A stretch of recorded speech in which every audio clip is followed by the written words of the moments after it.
Reality is not smooth. It is a bubbling, chaotic sea at its smallest scale. This is the quantum foam, the turbulent foundation of all existence. At the unimaginably tiny Planck length, spacetime itself is not a calm stage, but a seething froth of virtual particles and microscopic wormholes, constantly popping in and out of existence. This is where our classical understanding of the universe shatters. To grasp it, we must venture into a realm of pure speculation, anchored by serious science.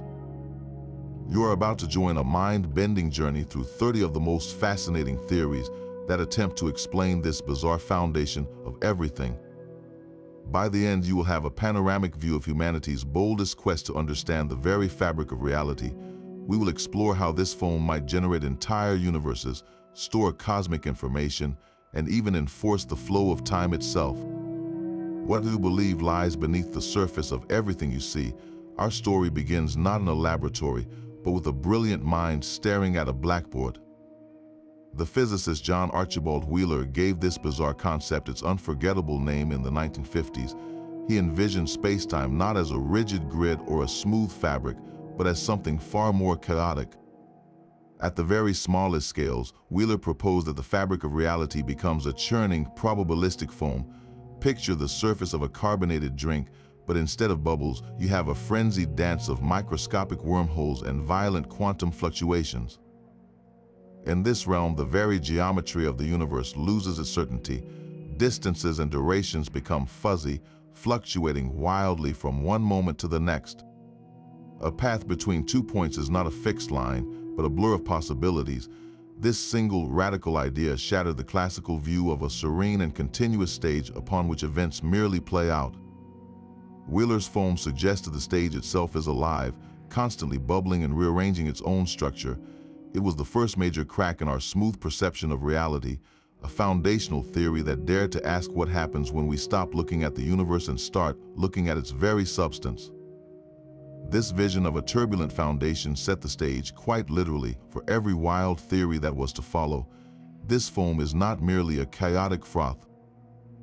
Some physicists see it as a fluid, but one with properties that defy our everyday experience. They propose that spacetime itself and the quantum foam churning within it behaves like a superfluid. Imagine a perfect liquid with absolutely zero viscosity, no internal friction at all.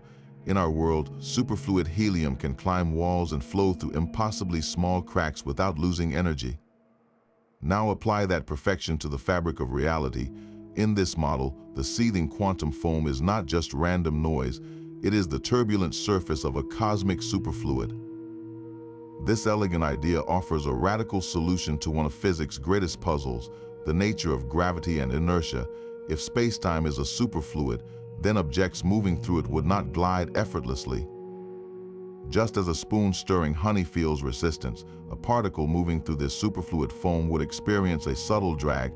That resistance, this theory suggests, is what we perceive as mass. It is not an intrinsic property of matter, but a dynamic interaction with the bubbling medium of spacetime itself. This beautifully connects to another famous concept, the Higgs field. While the Higgs field is often described as a cosmic molasses that gives particles mass, the superfluid spacetime model provides a possible mechanical picture for how that molasses actually works. The drag from the foam could be the physical manifestation of interacting with the Higgs field. So in this view, your mass is not something you carry. It is the gentle pushback you feel from the universe's deepest, most perfect fluid as you try to move through its turbulent foam. But what if spacetime is not a fluid, but something woven? This brings us to a monumental idea that charts a completely different course from string theory.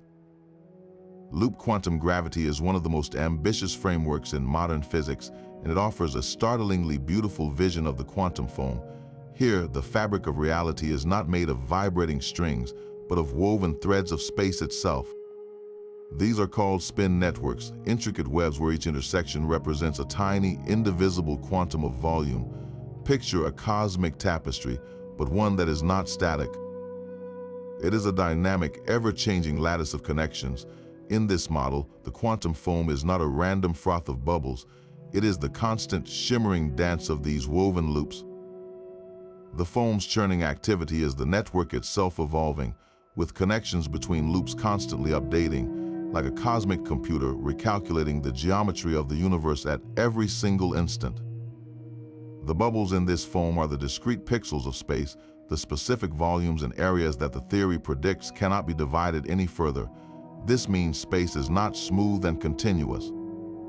It is grainy, composed of these fundamental quanta, much like a digital photograph is made of pixels.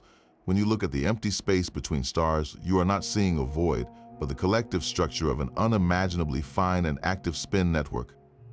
The foam is the hum of its constant computation, the very process by which space itself decides what shape to take next. Yet another path through the foam leads us to a radically different kind of map, one built not from equations alone, but from the raw power of computation. This is the world of causal dynamical triangulations. Forget fluid metaphors or woven threads for a moment. Here, physicists build the universe from the ground up, piece by tiny piece, like cosmic Lego. The fundamental building blocks are unimaginably small, simple geometric shapes. In 2 dimensions, these are triangles. In the 4 dimensions of our reality, they are their higher dimensional cousins, called simplices. The theory takes countless numbers of these identical, timeless pieces and glues their faces together at random. The only strict rule is that each connection must respect causality. That means the arrangement must always allow a clear distinction between cause and effect, preserving the logical arrow of time even in the chaos. What do you get when you assemble these pieces with no grand design? At the smallest scale, it is a wildly disordered, foamy mess. It is a roiling fractal landscape of jagged geometry, a direct visualization of the quantum foam's turbulence. There is no smooth space, no recognizable time, just a chaotic jumble of connections. But then something miraculous happens in the simulations. As you zoom out, as you look at the collective behavior of trillions upon trillions of these simple shapes, order spontaneously emerges from the chaos. The random foam crystallizes. The simulations show this frenzied network of triangles settling into a smooth, classic 4-dimensional universe, with 3 dimensions of space and 1 of time clearly defined. It is as if you threw a bucket of confetti into the air, and as it fell, it arranged itself into a perfect, detailed map of the world. This theory does not assume a large, smooth space-time. It demonstrates how one can grow directly from the froth. Our vast, orderly cosmos in this view is not the starting condition. It is the final, stable product of quantum foam settling into its most probable state, a cosmic pattern emerging from primordial randomness. From the cosmic Lego of causal dynamical triangulations, we arrive at a concept so strange it redefines where reality truly resides. The holographic principle proposes that our 3-dimensional universe, with all its depth and detail, is not what it seems. All the information contained within any volume of space, every star, every planet, every thought is actually encoded on its 2-dimensional boundary, like a cosmic DVD. The universe we experience is a magnificent, 3-dimensional projection from that flat surface. So what does this mean for our turbulent quantum foam? It suggests the foam itself, that seething frenzy of microscopic activity, might not be the fundamental reality. The chaotic dance of virtual particles and wormholes could be a projected image, a holographic illusion. The true information, the master code, is stored on a distant, far smoother surface we cannot perceive. The foam's frenetic energy is simply how that code manifests when projected into the volume of our world. This idea did not emerge from pure speculation. Its roots are firmly planted in the bizarre physics of black holes. In the 1970s, physicist Jacob Bekenstein discovered that a black hole's entropy, a measure of its hidden information, is proportional to the area of its event horizon, not the volume of its interior. It was as if all the information about what fell into the black hole was painted onto its spherical surface. Gerard T. Hooft and later Leonard Susskind expanded this into a universal principle. They argued that if the maximum information in any region is defined by its surface area, then perhaps all regions work this way. Our entire cosmos could be a hologram. For the quantum foam, this is a revolutionary shift. The foam's wild fluctuations are not the engine of reality, but the exhaust, the visible glow of information processing happening somewhere else entirely. The true quantum gravity drama is playing out on a distant flat screen, and we are living inside the movie. This holographic view suggests the foam is a projected image, but what if it is the projector itself? String theory offers a breathtaking answer. It proposes that the fundamental ingredients of reality are not point-like particles, but unimaginably tiny, vibrating strings. Their different vibrational patterns create every particle and force we know, yet for the math to work, these strings must dance through not 3, but 10 or 11 dimensions of space. The extra dimensions are not vast and empty like our own. They are curled up into intricate, complex shapes known as Calabi-Yau manifolds. Picture a garden hose. From a distance, it looks like a simple one-dimensional line, but up close, you see it has a circular, two-dimensional surface wrapped around that line. The extra dimensions of string theory are like that, but far more intricate, folded into shapes of astonishing geometric beauty. The specific way these dimensions are folded determines the vibrational notes the strings can play, which in turn dictates the laws of physics in that universe.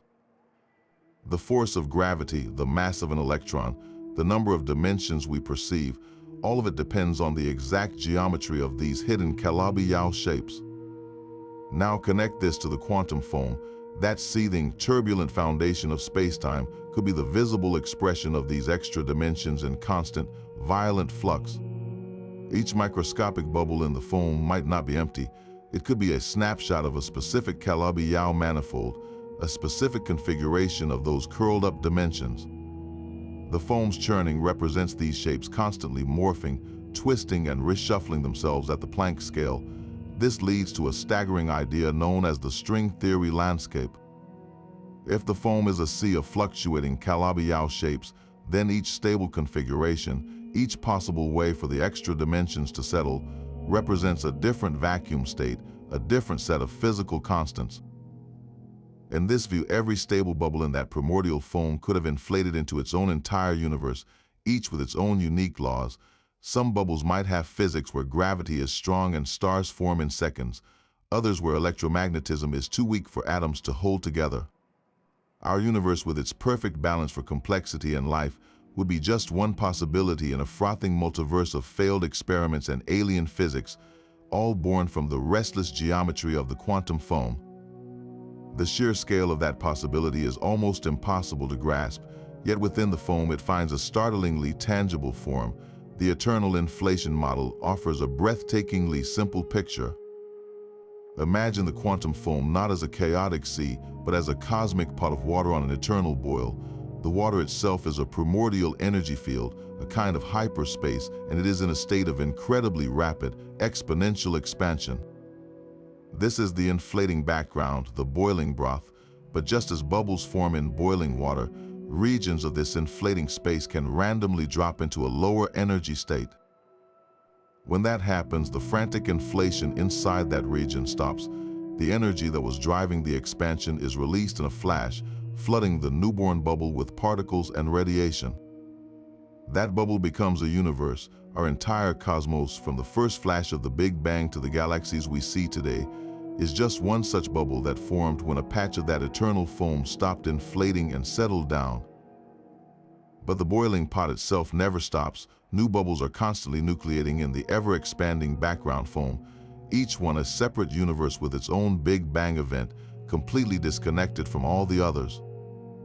We are inside one bubble, forever drifting away from other bubbles that are forming in regions of the foam we can never reach. This is the multiverse foam in its most visceral form. And here is the profound consequence. That random quantum fluctuation that caused our bubble to drop out of inflation, it did more than just create matter. It also froze in a specific set of physical constants: the strength of gravity, the mass of electrons, the number of dimensions that unfurled. All of these fundamental numbers were locked into place when our bubble universe crystallized from the foam. But in a different bubble, a fluctuation happening a moment later in a different part of the quantum foam broth could have locked in a completely different set of numbers. In that other universe, gravity might be 1 billion times stronger, crushing stars in an instant, or electromagnetism so weak that atoms could never form. Some bubbles might be stillborn, collapsing instantly. Others might be vast, cold, and empty. Our universe, with its delicate balance that allows for galaxies, planets, and life, is not a special creation. It is simply one possible outcome in an infinite froth of possibilities, a single stable pattern that emerged from the quantum foam's endless, rolling boil. That bubbling multiverse foam leaves us with a haunting question about our own cosmic home. Why is our universe not just expanding, but accelerating apart at an ever-increasing rate? This mysterious force called dark energy is perhaps the greatest puzzle in modern cosmology, and some physicists believe the answer is not in the distant reaches of space, but in the quantum foam beneath our feet. The connection lies in the concept of vacuum energy. In classical physics, a perfect vacuum is empty, a void with zero energy, but quantum mechanics paints a wildly different picture. The quantum foam is the very definition of a busy vacuum. It is a seething sea of virtual particle pairs constantly blinking into and out of existence, borrowing energy from the universe for fleeting moments. This frantic activity means that empty space is not empty at all. It is a roiling ocean of latent energy, a background hum to reality itself. This vacuum energy, generated by the foam, should have a gravitational effect.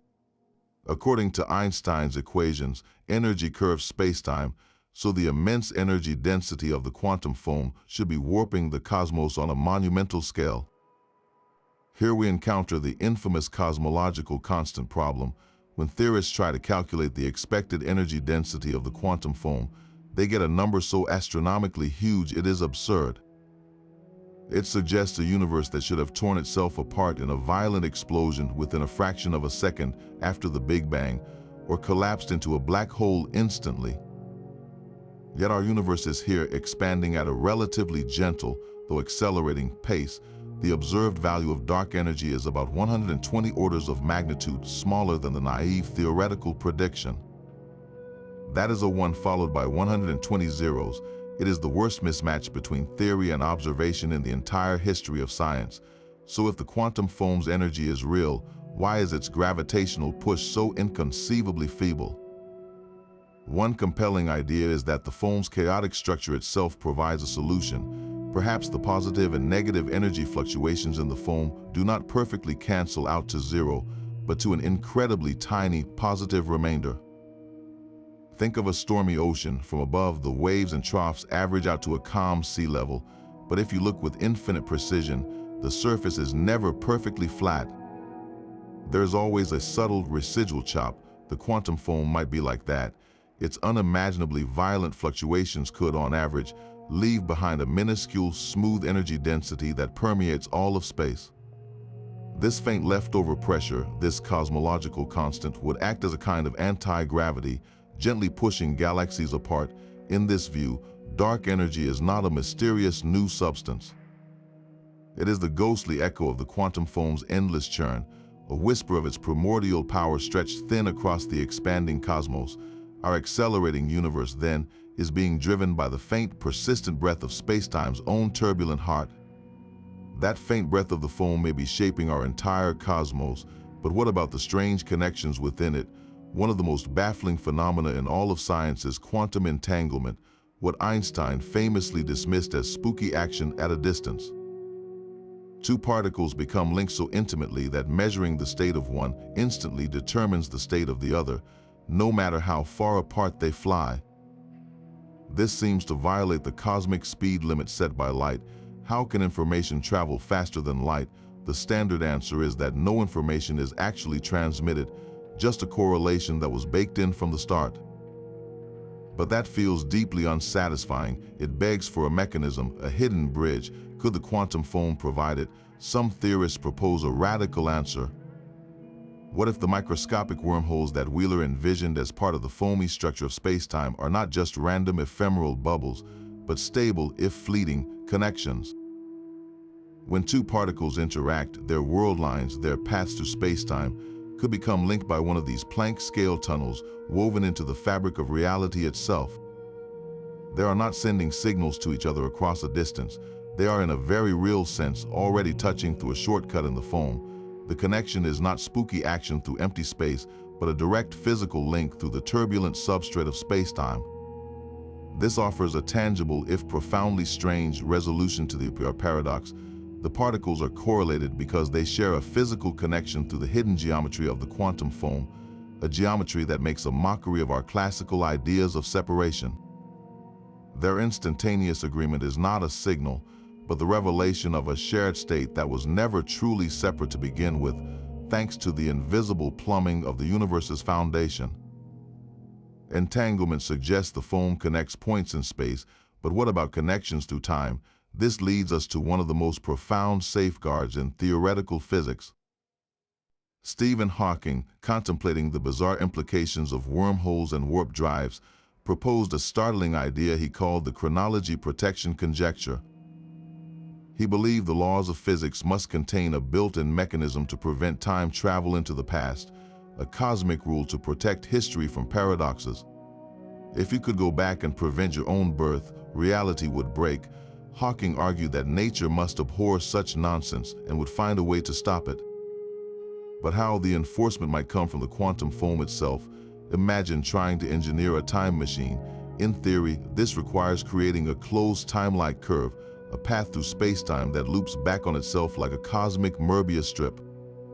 You would need to stabilize a wormhole or warp spacetime into a ring, but as you begin to twist the fabric of reality into such a loop, you are manipulating the very foundation. The quantum foam, that seething sea of probabilities, would react. Calculations suggest that as the loop begins to close, the vacuum fluctuations, the virtual particles popping in and out of the foam, would start to resonate. They would feed back on themselves, amplifying over and over again along the nascent time loop. The energy density in the quantum field would skyrocket, soaring toward infinity in a catastrophic feedback loop. This infinite energy surge would vaporize the wormhole, snap the warp bubble, or collapse the geometry long before the first paradox could be born. The foam would become a furious guardian, its chaotic nature rising up to smooth out any kink in time that threatens causality. In this view, time travel isn't merely difficult, it is physically impossible, not because of a lack of technology, but because the universe's own turbulent foundation violently rebels against it.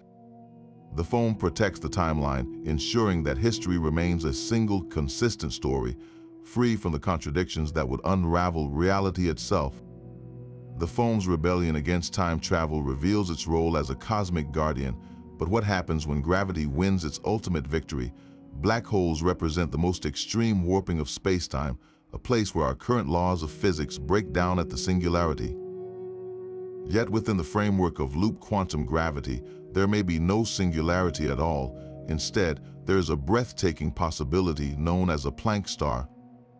Picture a collapsing star, its immense gravity pulling everything inward past the point of no return.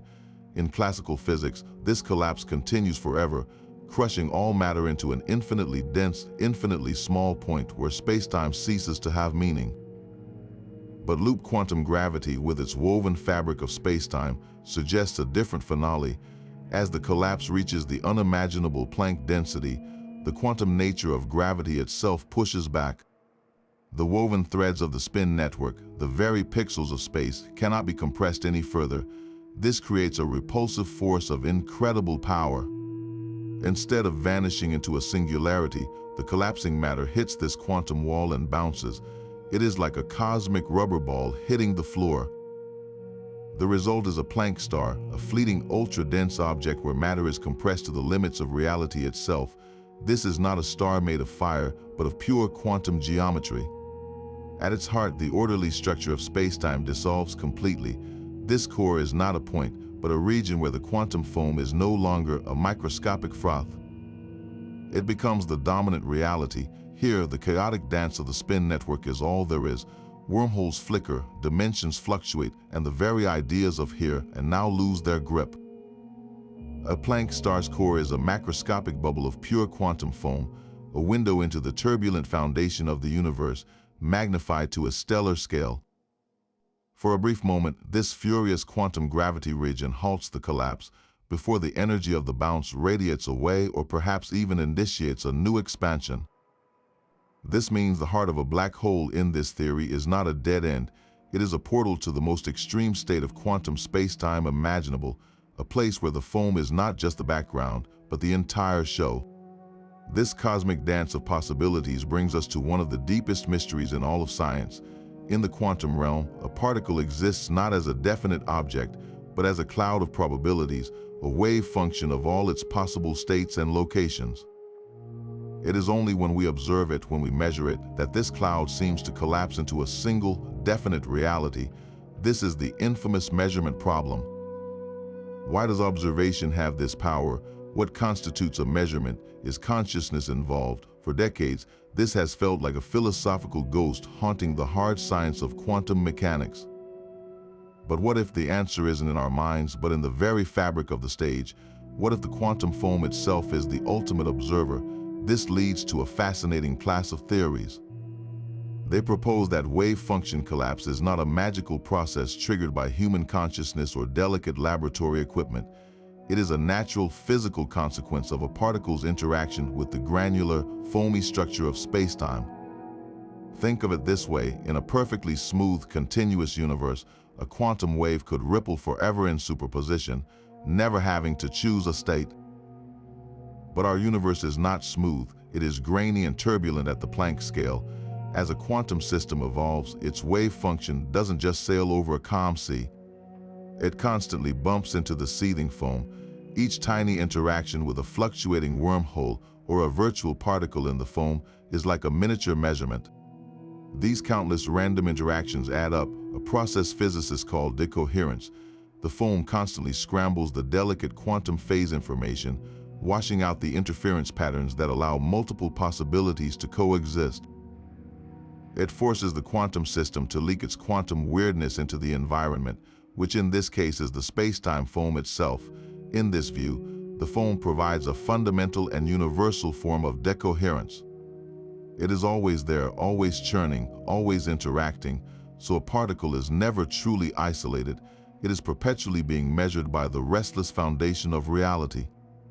The moment a quantum system becomes sufficiently large or complex, or simply exists for long enough, its wave function hasn't collapsed because a scientist looked at it. It has collapsed because it has been relentlessly interrogated by the quantum foam, forced to pick a definite state from the menu of possibilities. Our classical reality of definite objects and clear locations doesn't emerge when we look. It emerges because the universe's turbulent floor is always looking, always touching, always deciding. The foam isn't just the stage, it is an active participant in the play, constantly coaxing the quantum world to make up its mind. The idea that the foam itself forces quantum choices is a profound shift. It suggests our smooth, classical reality is not a given, but a collective behavior that arises from something far more chaotic. This leads us to a breathtaking possibility. What if spacetime itself is not fundamental? What if the very stage on which the cosmic drama plays is not a basic ingredient of the universe, but an illusion that emerges from a deeper, more basic layer of quantum information? This is the theory of emergent spacetime, and it draws a powerful analogy from the world around us. Think of a flowing river. The river has properties like currents, whirlpools, and waves. But if you zoom down to the molecular level, you do not see a current. You see a vast collection of individual water molecules bouncing off one another in a chaotic dance. The smooth flow of the river is not a property of any single molecule. It is an emergent phenomenon, a collective behavior that only makes sense when you step back and look at the whole. Now apply that logic to the universe. What if spacetime and gravity are like the river's current? They are not fundamental forces written into the universe's code. They are the large-scale, smooth behavior that emerges from the frenzied interactions of countless more basic quantum building blocks. In this view, the quantum foam is not a froth on top of spacetime. It is the deeper reality. The foam's churning dance of microscopic wormholes and fluctuating geometries is the fundamental layer, the equivalent of those jostling water molecules. Our perception of a smooth, continuous, four-dimensional universe is the illusion that emerges when we are too large and too slow to see the individual parts. We are not seeing the foam's bubbles, we are feeling the average texture of the sea. This is why the foam is so turbulent at the Planck scale, but appears perfectly smooth to us. We are experiencing the universe's equivalent of fluid dynamics, oblivious to the molecular chaos from which it springs. To test this radical idea, physicists have turned to remarkable laboratory experiments known as analog gravity.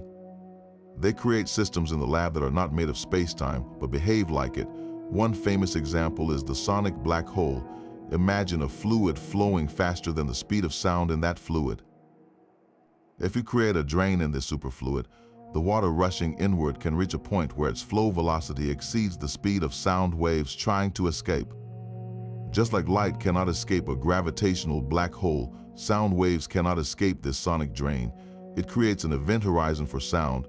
Researchers can study the quantum effects that happen at this artificial horizon, like the sonic equivalent of Hawking radiation. The stunning result is that the mathematics governing sound waves in this flowing fluid is identical to the mathematics governing light waves in the curved spacetime around a real black hole. This is more than a cute analogy. It is a demonstration that the phenomena we associate with gravity and spacetime can emerge from entirely different underlying systems. It strongly suggests that our own cosmic spacetime, with its black holes and expanding foam, could be a similar emergent effect. Our universe may be a magnificent collective vibration rising from a hidden quantum substrate, a cosmic symphony played on instruments we have only just begun to imagine. The foam's role as an emergent symphony leads us to a paradox so severe it threatens to unravel physics itself. This is the black hole information paradox, and its most terrifying proposed solution is the firewall. According to Einstein's general relativity, falling into a large black hole should be uneventful, at least at first. The event horizon is not a solid wall, but a point of no return in space. An astronaut crossing it would feel nothing special, a principle called the no-drama scenario, but quantum mechanics tells a different story.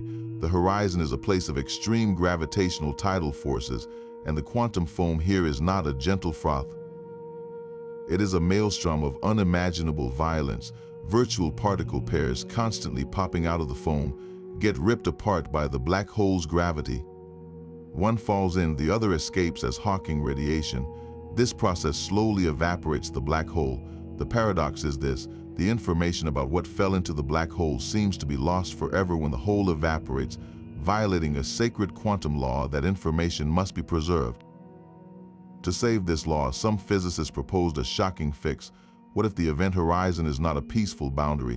What if the intense quantum gravitational effects, the very foam of spacetime at this extreme location, manifests as a literal searing wall of high-energy particles? This is the firewall. The moment our astronaut reaches the horizon, they would not glide smoothly into the unknown. They would be instantly incinerated, vaporized by a barrier of pure energy born from the foam's chaotic frenzy. This violent idea reconciles the information paradox in a brutal way. The information about the astronaut is not lost inside the black hole. It is immediately scrambled and encoded into the intense radiation of the firewall itself, then radiated away as Hawking radiation. The foam's turbulent nature at the horizon acts as the universe's ultimate shredder and encoder, destroying the classical form of an object but preserving its quantum information in a transformed state. It suggests that the smooth spacetime described by Einstein simply breaks down under such extreme conditions, revealing the foam's raw, destructive power as the true face of a black hole's edge. Firewalls are a violent solution born from desperation, a sign that our descriptions of spacetime are breaking down. But what if the problem is not with gravity or quantum mechanics, but with our most basic assumption about geometry itself? This brings us to a theory that reimagines the very concept of a point in space. In our everyday world and in classical physics, we can pinpoint a location with two numbers, say latitude and longitude. These coordinates commute. This is a mathematical term with a simple meaning. The order in which you measure them does not matter. Measuring east-west and then north-south gives you the same result as doing it in the opposite order. The map is consistent, but in the furious churn of the quantum foam, this common sense rule may shatter. The theory of non-commutative geometry proposes that at the Planck scale, the coordinates of spacetime themselves stop commuting. You can no longer measure position and something like a spacetime location simultaneously with perfect precision. The order of your measurements suddenly matters profoundly. Think of it like this: you are trying to pinpoint a tiny bubble in the quantum foam. You ask, what is its east-west position? You get an answer. Then you ask, what is its north-south position? You get another answer, but if you reverse the order, asking for north-south first and then east-west, you might end up with a subtly different pair of numbers. The very act of measuring one coordinate disturbs the other in a fundamental way, making it impossible to ever get a perfectly sharp fix on a single infinitesimal point. The result is not a grid of precise dots, it is a fuzzy, smeared-out picture where points blur into one another. Spacetime itself becomes inherently uncertain, a kind of quantum foam not of bubbles, but of probabilities and overlaps. This is not just a metaphor. The mathematical framework for this, pioneered by the mathematician Elaine Kahns, provides a precise, rigorous language to describe this foamy uncertainty. In its geometry, the smooth, continuous space of our experience is replaced by an algebraic structure where coordinates are represented by mathematical objects that do not commute, much like the position and momentum of a quantum particle. The foam in this view is the physical manifestation of this non-commutative algebra. The universe at its foundation is not a collection of points, but a web of relationships where here and there are only defined in relation to each other and never with absolute certainty. This elegant theory suggests the turbulence of the quantum foam is not random noise, but the signature of a deeper, more subtle kind of order, one where the very geometry of reality is woven from threads of irreducible ambiguity. The ambiguity of non-commutative geometry paints a universe of fuzzy relationships, but could this same foundational foam also hold the answer to one of cosmology's greatest missing pieces? For decades, astronomers have known that galaxies spin too fast. The visible stars and gas alone do not provide enough gravity to hold these vast islands together. They should fly apart. Something invisible, something that does not emit or absorb light, must be providing the extra gravitational glue. We call this mysterious substance dark matter. Its nature is completely unknown, but it makes up about 85% of all the matter in the universe. What if we have been looking for it in the wrong places? What if dark matter is not a sea of exotic, undiscovered particles, but is instead the quantum foam itself, or rather, the tiny structures that froth within it? This is a radical and speculative idea, but one with a compelling logic. The quantum foam is theorized to be a seething brew of transient phenomena. Among the most fascinating are virtual black holes and Planck mass particles. These are not black holes as we know them from astronomy. They are microscopic, perhaps even point-like entities with a mass equal to the Planck mass, a fundamental unit that is about the size of a dust grain, but compressed into a volume trillions of times smaller than an atom. According to some models of the foam, these tiny black holes and massive particles are constantly blinking into and out of existence, part of the vacuum's endless dance. Now imagine if not all of them vanished. What if a fraction of these Planck-scale entities became stable? They would be born from the foam and then persist. What would their properties be? Crucially, they would interact via gravity alone. They are so small that they would essentially pass right through normal matter and light without a trace, just as neutrinos do.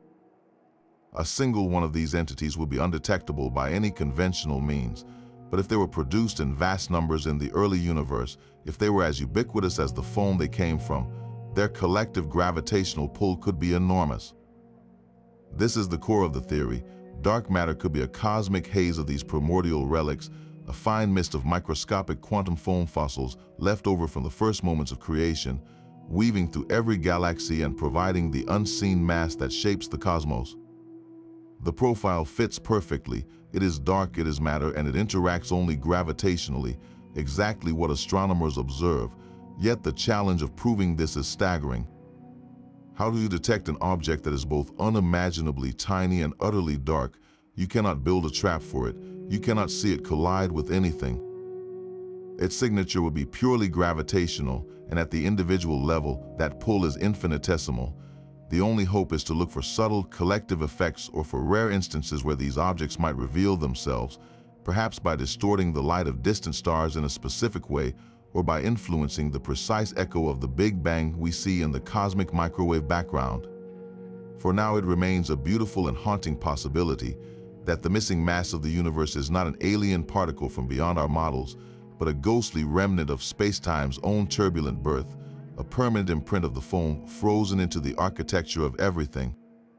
Dark matter may be a ghost of the foam, but time itself could be an even grander illusion. This leads us to a philosophical abyss known as the problem of time in quantum gravity. Our entire existence is built upon the steady, irreversible flow of time, yet when physicists attempt to write equations that unify quantum mechanics with gravity, something bizarre happens. The variable for time often vanishes completely. In the deepest descriptions of quantum gravity, whether from loop quantum gravity or certain interpretations of string theory, the equations describe a universe that is fundamentally timeless. There is no T for time ticking away in the core math. Instead, the equations paint a picture of static relationships, a frozen block of all possible configurations of the universe's components. This is the block universe view, where past, present, and future all exist simultaneously in a vast, unchanging structure. Our profound sensation of a flowing now is nowhere to be found in this foundational description. So where does time come from? The answer may lie in the restless churn of the quantum foam. While the deepest equations are timeless, they describe a system in constant, dynamic change. The spin networks of loop quantum gravity are forever updating. The Calabi-Yau manifolds in string theory are perpetually fluctuating. The foam is never still. This relentless internal dynamism could be the seed from which our experience of time grows. Think of a movie. A film strip is a static object. Each frame exists completely, frozen on the celluloid. But when you project it through a moving mechanism, when the frames are scanned in a specific sequence, you get the vivid, flowing experience of a story. The quantum foam could be that projector. The timeless, foamy substrate holds every possible configuration, every frame of the universe, but the foam's own inherent turbulence, its constant rearrangement and fluctuation, provides the scanning mechanism. Our conscious observation of large-scale classical objects emerges from tracking this relentless change in the foam state. We do not perceive the individual frames, the timeless structure. We perceive the blur of transition between them, and we call that blur time. In this view, the arrow of time, the reason we remember the past but not the future, might arise from the statistical tendency of the foam's complex network to evolve towards states of greater entanglement and disorder. Time is not a river we float down. It is the sensation of the cosmic projector's whir, an emergent story told by the never-sleeping quantum foam. Our perception of time may be a grand illusion spun from the foam, but what about its tangible physical effects on the objects moving through it? For decades, a tiny mystery haunted the edges of our solar system, offering a potential glimpse of the foam's subtle drag. Two robotic pioneers, the Pioneer 10 and Pioneer 11 spacecraft, embarked on their epic journeys to the outer planets and beyond in the 1970s. As they sailed into the deep dark, mission scientists tracking their radio signals noticed something deeply peculiar. Both spacecraft were experiencing a tiny, constant deceleration back toward the sun. This was the Pioneer anomaly. The deceleration was minuscule, about 10 billion times weaker than the gravity we feel on Earth's surface, but it was there and it was unexplained. For years it defied all conventional answers. Was it a flaw in our understanding of gravity? Was it some unknown force in the outer solar system? Or was it, as a handful of daring theorists proposed, the first faint whisper of the quantum foam? The idea was as elegant as it was radical. If spacetime has a foamy, granular structure, then perhaps it is not a perfectly frictionless medium. Even the most perfect superfluid has some microscopic texture. As the pioneers coasted through the vacuum, they might have been encountering a subtle form of drag caused by their interaction with this turbulent foundation. It would be like a ship sailing through water with an invisible, fine mist of foam creating a barely perceptible resistance. This drag would manifest as a constant sunward deceleration, exactly what the teams were observing. For a time, this was a legitimate and thrilling hypothesis. It suggested that the quantum foam was not just a theoretical abstraction, but a physical reality with measurable consequences, even across billions of miles. The pioneers in this view were not just explorers of space, but unwitting probes of spacetime's very fabric. Their slight slowdown a message from the universe's turbulent floor. Ultimately, after years of painstaking analysis, a more conventional explanation won out. The anomaly was traced to an anisotropic thermal radiation force. In simpler terms, heat radiating unevenly from the spacecraft's nuclear power sources and electronics was giving them a tiny, consistent push back toward the sun. The mystery was solved, Yet, the legacy of the pioneer anomaly is profound. It stands as a perfect case study in the scientific quest to detect quantum gravity. It showed how even an effect 10 billion times smaller than Earth's gravity can be spotted with precise enough measurement. The pursuit of the anomaly pushed our engineering and data analysis to incredible limits, and while the answer lay in thermal physics, the process validated the idea that we can design experiments sensitive enough to potentially catch the foam's signature. Today, missions are planned with even greater precision, looking for deviations in the orbits of planets or the paths of spacecraft that no conventional force can explain. The dream the pioneer anomaly inspired lives on. We now know that to find the foam, we must listen for the universe's quietest whispers, measuring the cosmos with a ruler fine enough to sense the grain of reality itself. While the pioneers searched for the foam's drag, another of John Wheeler's ideas turned the very concept of a particle inside out. His one-electron universe theory is a breathtaking piece of speculative physics. Wheeler, in a conversation with his student Richard Feynman, pondered a wild possibility. What if all the electrons in the cosmos were not countless distinct particles, but the very same single entity? In this vision, a lone electron does not simply travel forward in time, it zigzags wildly, shooting forward into the future as a normal electron, then reversing course to travel backward in time, which we would observe as its antimatter counterpart, a positron. This single convoluted world line threads through all of space and time, appearing at different points as every electron and every positron in existence. The entire population of the universe is just one traveler on an unimaginably complex journey. Now weave this into the quantum foam. That electron's path is not a smooth line drawn on a blank page. It is navigating the most chaotic terrain imaginable. The foam, with its seething network of microscopic wormholes and fluctuating geometries, provides the perfect substrate for such a bizarre journey. The electron's world line could be stitching itself through the foam, using transient wormholes as shortcuts or portals, allowing it to appear in vastly separated locations and times. Its sudden reversals from electron to positron might not be simple U-turns in time, but quantum tunneling events through the foam structure. While this elegant idea has largely been set aside in favor of quantum field theory, where particles are excitations in a field, it remains a powerful testament to the creative thinking the foam inspires. It forces us to question the most basic assumptions, that particles are separate, countable things. In Wheeler's vision, the foam is not just a background. It is the labyrinthine maze through which the sole actor of the material universe performs its endless, solitary dance. Wheeler's solitary electron dances through a labyrinth, but what if the maze itself is the true actor? Another profound approach to the quantum foam completely reimagines its architecture. This is quantum graphity, a theory whose very name hints at its core idea, a universe woven from a dynamic graph. Picture the earliest moments of reality, a state of unimaginably high energy and temperature. In this model, spacetime is not a smooth expanse or a collection of loops. It is a complete graph, a frenzied network where every single point, every possible location is directly connected to every other. It is total chaos, a state of maximum connection and minimum order. In this primordial fire, there is no distance because everything is adjacent to everything else. There is no clear direction, no separation. The universe is a blinding, interconnected whole. But as this system expands and cools, a cosmic phase transition occurs, like water freezing into ice.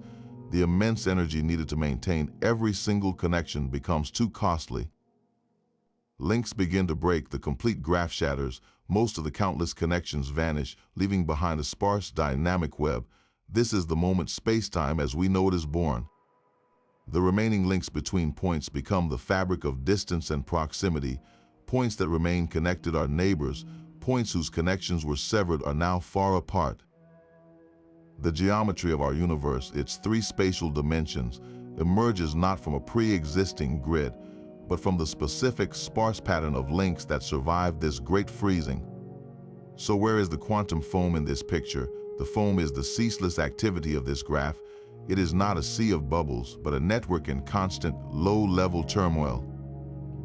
At the Planck scale, connections are still breaking and reforming. New links flicker into existence for an instant, creating shortcuts while others dissolve. This restless reconfiguration is the quantum foam. It is the graph's microscopic trembling. And what are the particles that move through this world? They are not foreign objects placed on a stage. There are excitations of the graph itself. A photon of light is not a tiny ball flying through empty space. It is a vibration, a pulse of energy, traveling along the remaining links of the graph, hopping from point to connected point. An electron is a more complex, stable pattern of excitation trapped in a local cluster of connections. In this view, the universe is not made of things moving through space. It is made of space itself, and the things are its rhythms, its notes, its dynamic patterns. The foam we have been searching for is the faint, perpetual hum of the cosmic web, still tuning itself to the cold, sparse universe it has become.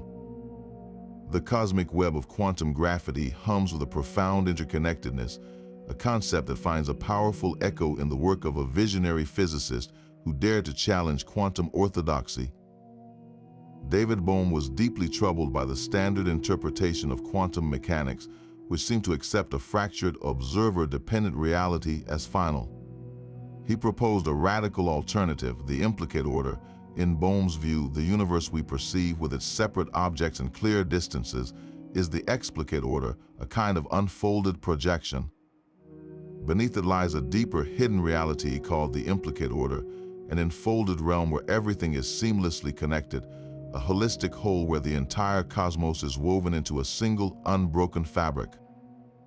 Time and space themselves are not the primary reality, but are derived from this deeper order, unfolding from it like a flower blooming from a tightly closed bud.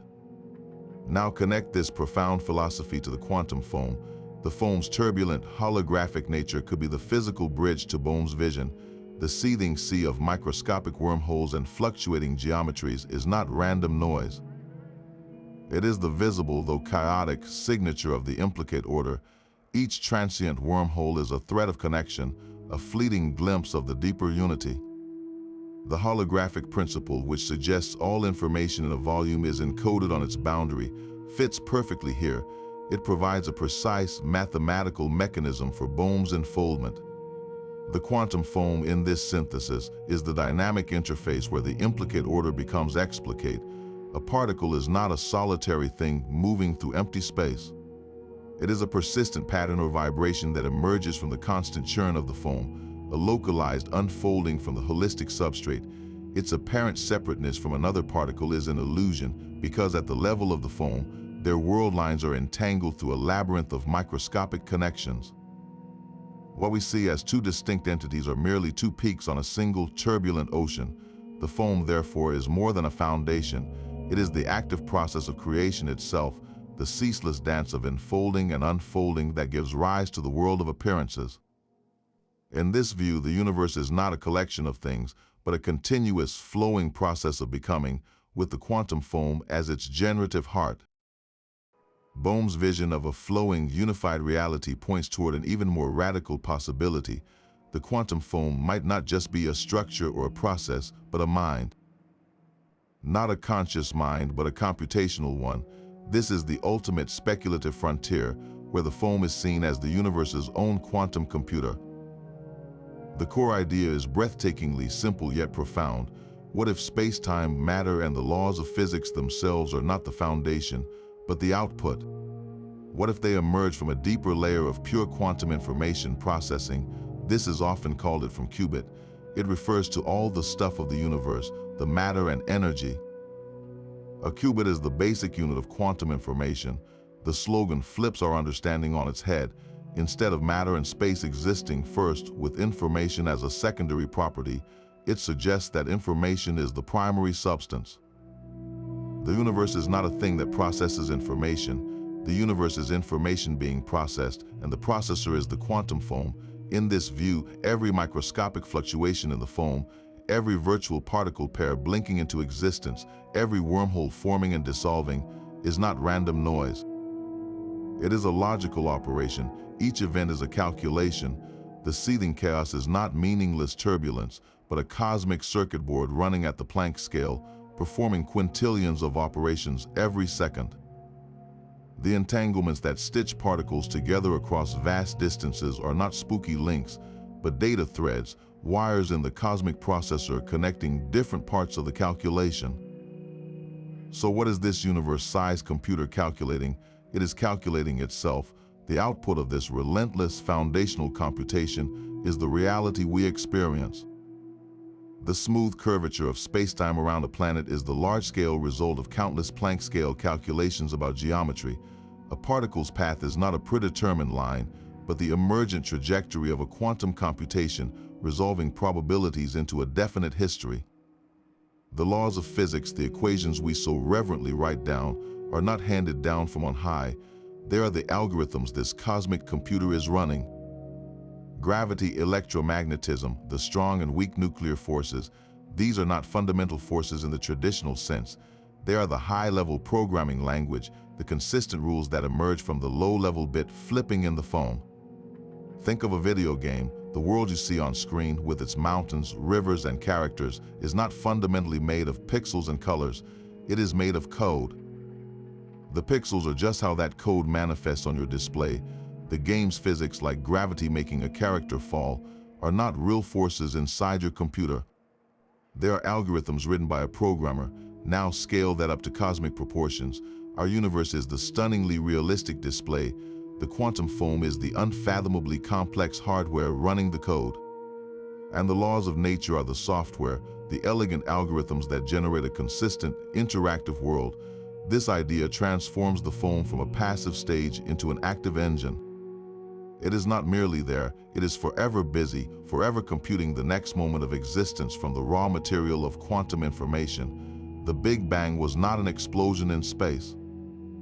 It was the initialization of the program. The expansion of the universe is the execution of that code, unfolding in real time, and we, conscious observers within the simulation, are perhaps the most unexpected and fascinating output of all complex patterns that have arisen within the computation, able to look back and wonder about the nature of the processor that gave us birth. The universe's deepest processor may be silent, but its effects might ripple across the cosmos in ways we can finally measure. This brings us to a real-world hunt where astrophysicists use the most violent explosions in creation as their laboratory. To test the quantum foam, they turn to gamma-ray bursts.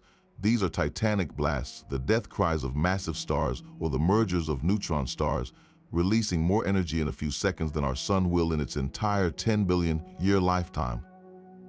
Their light travels for billions of years before reaching our telescopes. That immense journey is the key. If spacetime is a smooth classical highway, all photons from that burst, regardless of their energy, should arrive at the same time. They would have raced across the universe in perfect lockstep, but if the highway is foamy, if it has a grainy texture at the Planck scale, the journey changes. Think of two runners on a cobblestone path.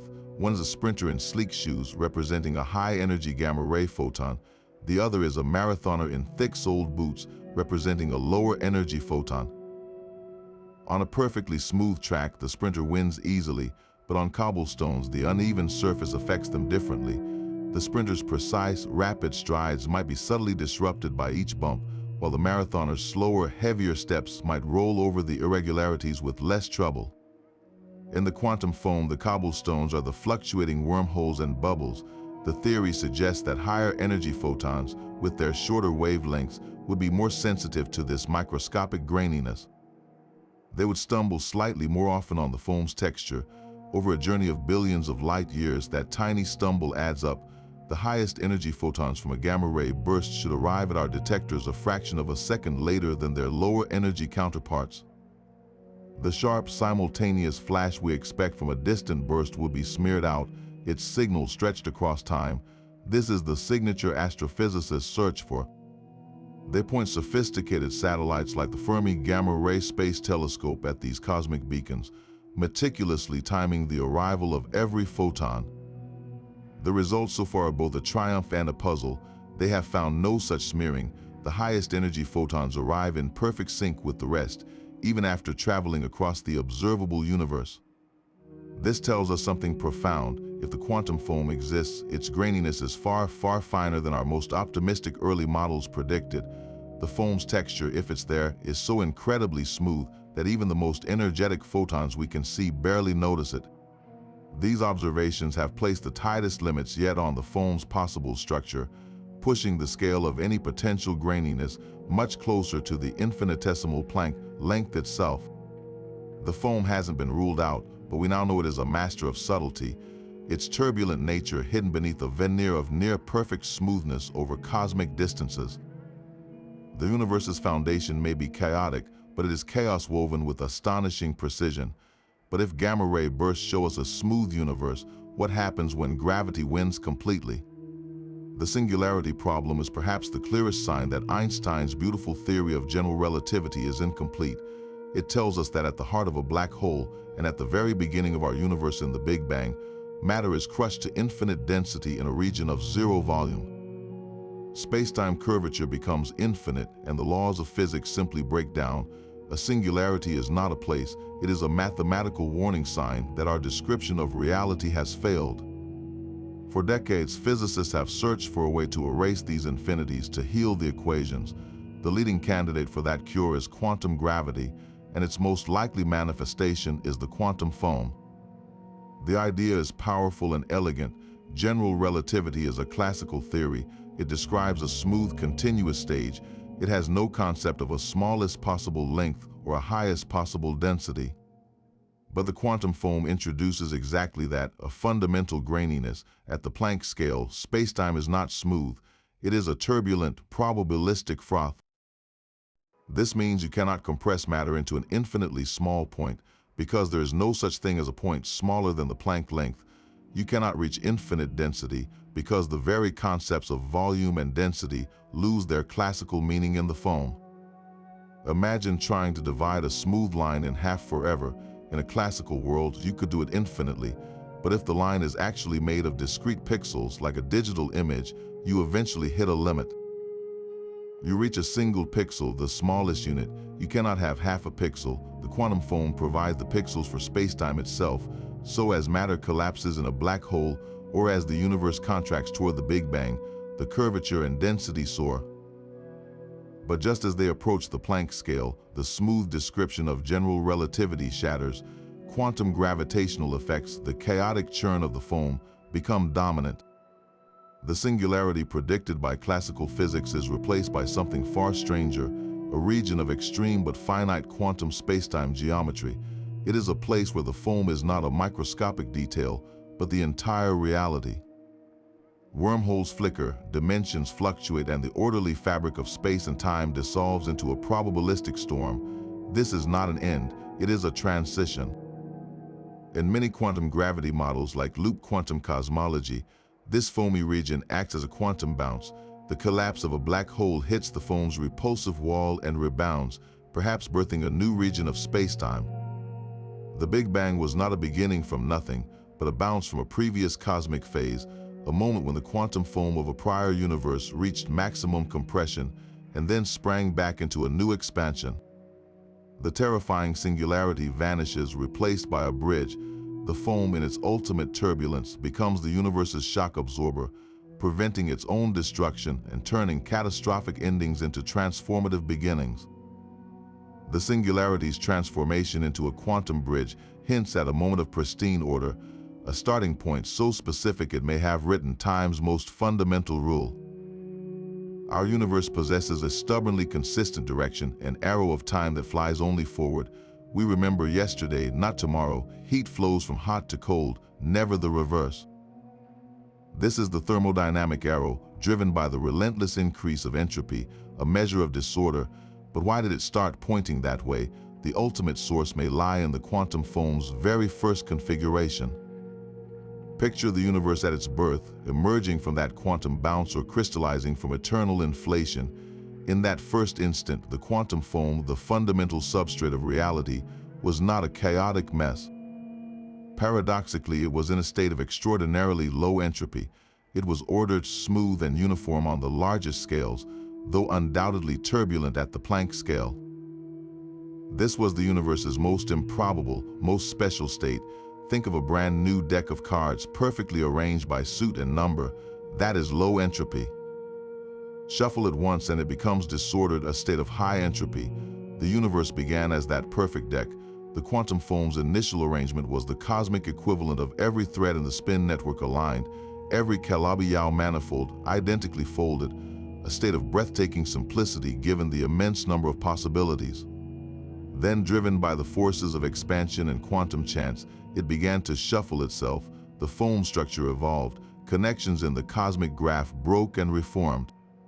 Wormholes flickered asymmetrically, the uniform energy of the inflating field decayed into particles, which then clumped into stars and galaxies. With each step, the number of possible microscopic arrangements the foam could take exploded. Entropy soared, and that increase, that inevitable drift from order to disorder, is what we feel as the passage of time. The arrow is not an added feature.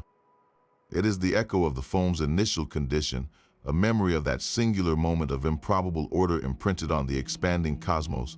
We remember the past because the past was more ordered. The future is unknown because it holds a vast sea of disorderly possibilities toward which the foam is still evolving.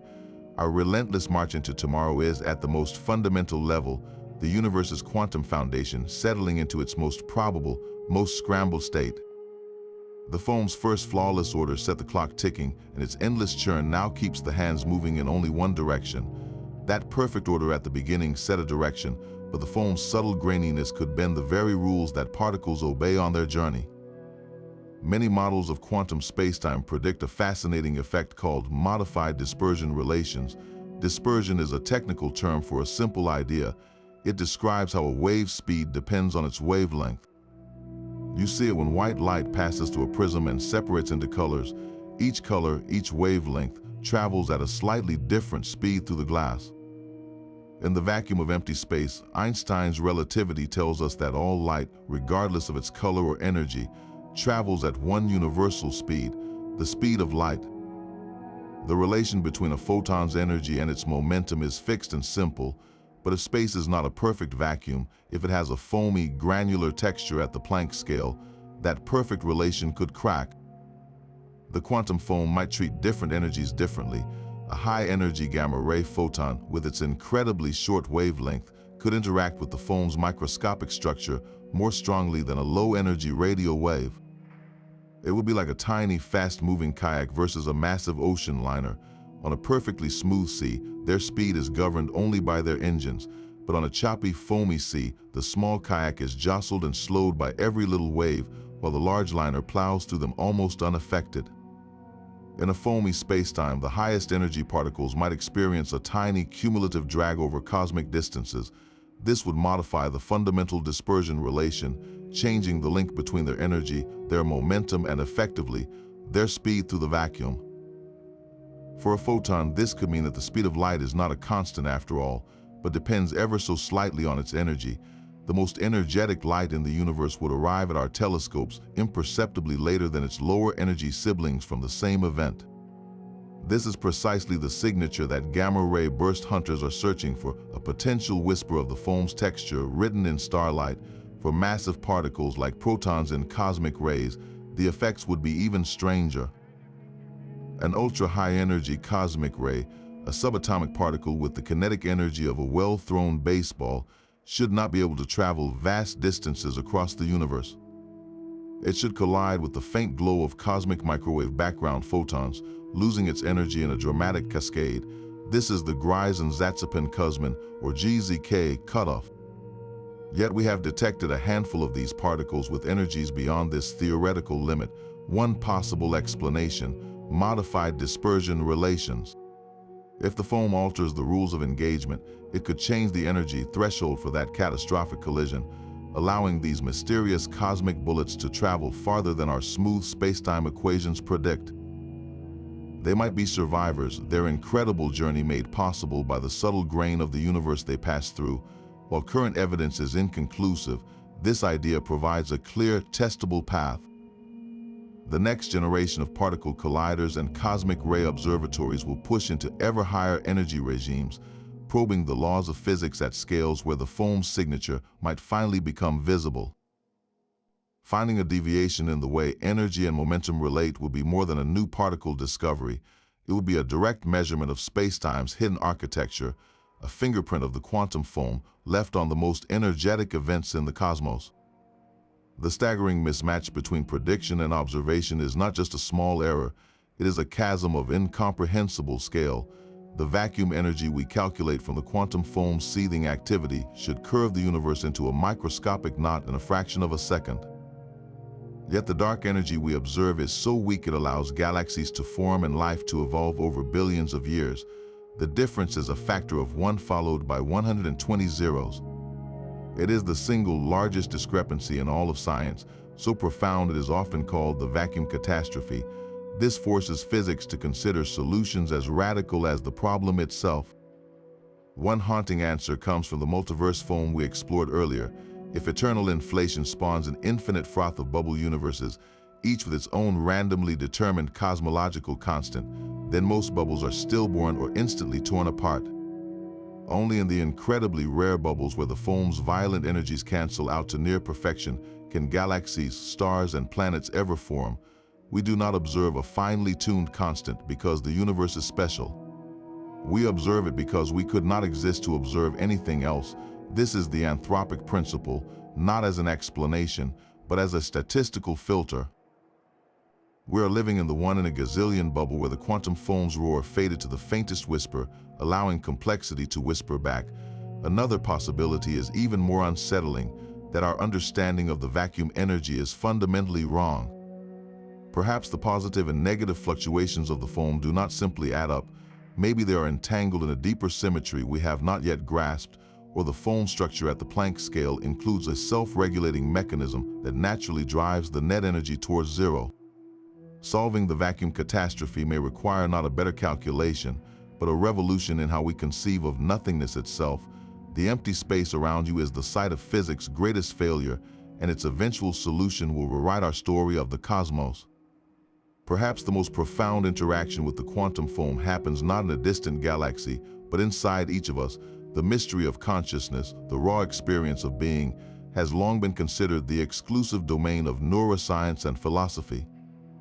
Yet a bold and controversial theory dares to suggest that the answer might lie in the turbulent foundation of reality itself. This is the world of orchestrated objective reduction, or OR, proposed by physicist Sir Roger Penrose and anesthesiologist Stuart Hameroff. Their hypothesis begins with a simple but radical question: could the brain be doing more than just processing electrical signals? Could it be performing quantum computations? The proposed site for this quantum activity is not the synapse, but the interior scaffolding of our brain cells. Inside every neuron, a dense network of protein structures called microtubules forms a dynamic skeleton. Penrose and Hameroff propose that these microtubules are more than mere cellular support. They suggest they are tiny quantum computers, their components existing in delicate states of quantum superposition. In this view, our thoughts and perceptions are not just chemical firings, but orchestrated quantum vibrations within these biological structures. The theory gets even more speculative when we connect it to the quantum foam. Penrose argues that the collapse of these quantum superpositions in the brain is not random, but a gravitational phenomenon linked to the fundamental structure of spacetime. Each superposition, he suggests, represents a tiny separation in the geometry of the universe. Maintaining that separation requires energy. When the separation reaches a critical threshold related to the Planck scale, the superposition becomes unstable. It collapses or reduces in a non-computable event influenced by the underlying geometry of reality, the quantum foam itself. In this model, consciousness is not the electrical hum of the brain. It is the sequence of these orchestrated collapses, these moments when quantum possibilities in our microtubules resolve into definite states through an interaction with the fabric of space-time. Each moment of awareness, each qualia of red or note of music could be a discrete quantum gravitational event. The foam is not just out there, it is in here, providing the fundamental clockwork for our conscious experience. The implications are staggering. It proposes that our inner world is not separate from the cosmos, but deeply entangled with its most basic layer. The stream of consciousness would be a river fed by the quantum foam, each thought a ripple emerging from Planck-scale physics. This idea remains fiercely debated and faces immense scientific hurdles, primarily because the warm, wet environment of the brain seems hostile to delicate quantum states. Yet it stands as a breathtaking bridge between the mind and the cosmos, suggesting that to understand ourselves, we may ultimately need to understand the universe's turbulent, thinking heart. This brings us to the final frontier of speculation, a modern myth that casts the quantum foam in an utterly new light. The simulation hypothesis suggests our universe is not fundamental, but a vast, immersive simulation running on a computer of inconceivable power. This is not science fiction, but a serious philosophical argument. If a civilization could ever reach a technological level where it could run countless perfect simulations of its own history, then the odds are overwhelming that we are inside one of those simulations, not the original base reality. Where does the quantum foam fit into this? It could be the single most compelling piece of evidence. Every simulation has a resolution, a fundamental pixel size below which the program does not render detail. The Planck length, the scale of the foam's turbulence, is exactly that. It is the universe's pixel size. The foam's churning, probabilistic nature is not a bug of reality, but a feature of the simulation. It is the background computational noise, the rounding errors and processing limits of the cosmic computer as it calculates every interaction in real time. The discrete grains of spacetime in loop quantum gravity, the flickering wormholes, the virtual particles blinking in and out of existence, all could be artifacts of the rendering engine. The probabilistic outcomes of quantum mechanics are not deep mysteries, but the result of the simulation's random number generator, its way of conserving processing power by not calculating definite states until absolutely necessary. Even the speed of light could be seen as the processor's clock speed, the maximum rate at which information can be updated across the simulation's grid. In this view, the foam is the static on the screen of existence, the faint hum of the machine that dreams our world into being. It is a hauntingly elegant answer to why reality has a grain, and why that grain is probabilistic. We are not exploring the foundation of the cosmos, but reading the source code. The simulation hypothesis leaves us questioning the nature of our tools, but the most profound answers may come from building entirely new ones. For decades, we have probed the cosmos with light, from radio waves to gamma rays. Yet to see the quantum foam, we may need to abandon light altogether. The future of this quest lies in quantum gravity telescopes, instruments designed not to capture photons, but to catch the universe's most elusive messengers at energies that brush against the Planck scale. These telescopes would hunt for particles like ultra-high-energy neutrinos or the gravitational waves from the most violent events imaginable. Why these messengers? Light, for all its glory, interacts with matter. A gamma-ray photon from across the universe can be scattered or absorbed, but a neutrino is a ghost. It passes through planets and stars almost untouched, carrying a pristine record of its epic journey. If the quantum foam's graininess subtly alters a neutrino's properties over billions of light years, that signal remains uncorrupted. Gravitational waves are even more fundamental. There are ripples in spacetime itself. When two black holes collide, they shake the cosmic stage. A gravitational wave from such an event is a direct probe of spacetime's properties. If the foam gives spacetime a subtle viscosity or alters how waves propagate, the signature will be etched into the wave's shape. The targets for these telescopes are events of unimaginable power. We would look to the remnants of the very first second after the Big Bang, to cosmic strings or phase transitions that may have sent gravitational waves ringing through the infant cosmos, waves that have been traveling through the expanding foam ever since. We would point our detectors toward the chaotic maelstrom surrounding supermassive black holes at the hearts of galaxies, where matter is accelerated to energies we can scarcely replicate. In these extreme environments, particles might be boosted so fiercely that their effective wavelength shrinks enough to finally feel the texture of the foam. A single impossibly energetic neutrino detected from such a source could be our Rosetta Stone. Its precise energy, its timing, its very existence in defiance of our smooth spacetime predictions could carry the long-sought imprint of spacetime's turbulent foundation. Building these telescopes is a monumental challenge.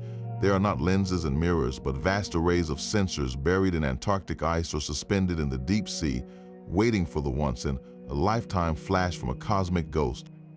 It is a patient search for whispers in a hurricane, but the promise is unparalleled, a direct window into the fabric of reality, a chance to read the universe's deepest diary, written in the language of the quantum foam.